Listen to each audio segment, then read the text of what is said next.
Hey guys, thank God it's Friday. Please keep in mind, I do not say thank God it's Friday because the weekend is approaching. Though it is, I say it because this is the day that God has made and we will rejoice and be glad in it. Hey, I want to get back to our verse in Isaiah chapter 9, verse 6.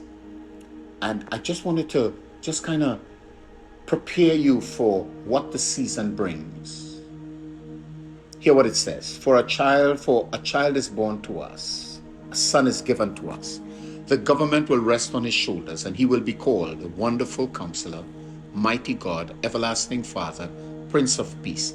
Verse 7 says, his government and its peace will never end. He will rule with fairness and justice from the throne of his ancestor David for all eternity. The passionate commitment of the Lord of Heaven's armies will make this happen. I want you to appreciate this. These two verses are placed within a wider context, and that wider context is that he's talking about wars and garments dripped in blood. So it seems to be a vicious, murderous opportunity for humans to destroy others. And he's saying, in the midst of this war, God is going to intervene. And how he will do it?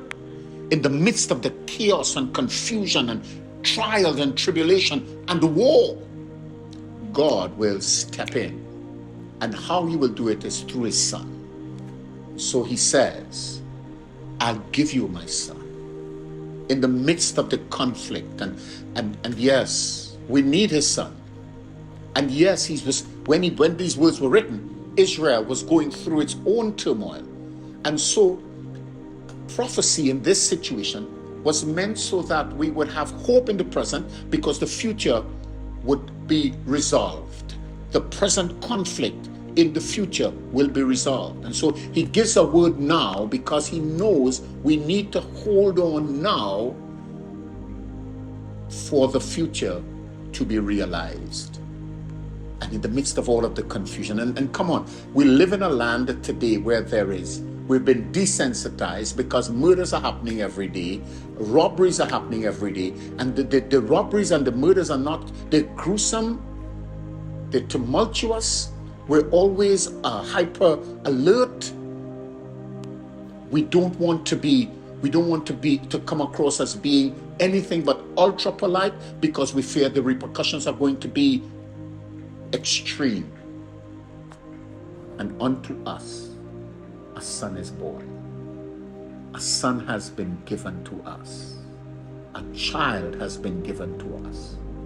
And the authority is his to deliver, to end the war, to end the conflict, to end the confusion, and even the internal fears that comes with the war, with all and the anxiety of life.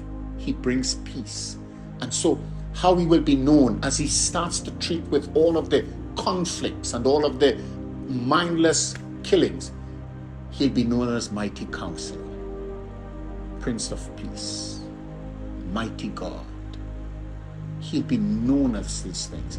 And it says his government will have no end.